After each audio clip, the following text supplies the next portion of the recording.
नमस्कार मित्रांनो, मी धनश्री पुन्हा एकदा आपले स्वागत करते। संपूर्ण महाराष्ट्रासाठी आत्ताच्या क्षणाच्या सर्वात मोठ्या आणि महत्त्वाच्या ठळक बातम्या। राज्यात धडाकेबाज निर्णय, संपूर्ण महाराष्ट्राला खुशखबर। 12 जुलै शनिवार काही मिनिटांपूर्वीच्या या बातम्या आहेत मित्रांनो। तर या संदर्भात सविस्तर माहिती या व्हिडिओत जाणून घेऊया। महाराष्ट्राच्या सामाजिक, सांस्कृतिक आणि ऐतिहासिक परंपरेचा अविभाज्य भाग असलेल्या सार्वजनिक गणेशोत्सवाला राज्य उत्सव म्हणून मान्यता देण्याचा ऐतिहासिक निर्णय राज्य सरकारने घेतला आहे। राज्याचे सांस्कृतिक कार्यमंत्री ॲडव्होकेट आशिष शेलार यांनी गुरुवारी विधानसभेत ही घोषणा केली।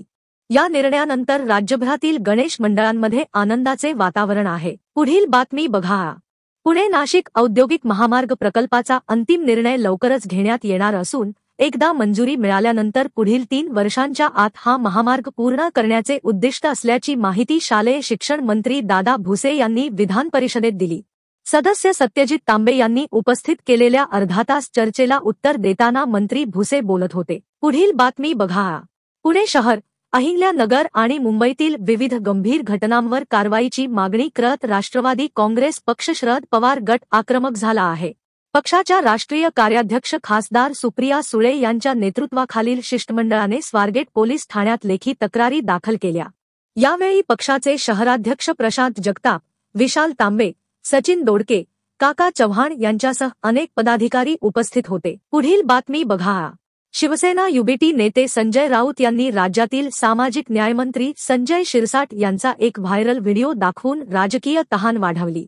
हा व्हिडिओ, ज्यात शिरसाट एक बॅगेज जवळ बसलेले दिसतात, यामुळे भ्रष्टाचाराच्या आरोपात भर पडली। पुढील बातमी बघा।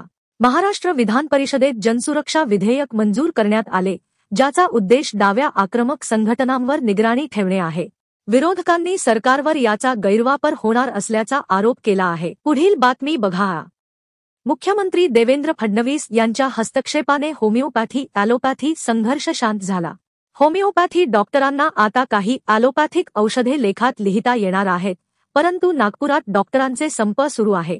पुढील बातमी बघा।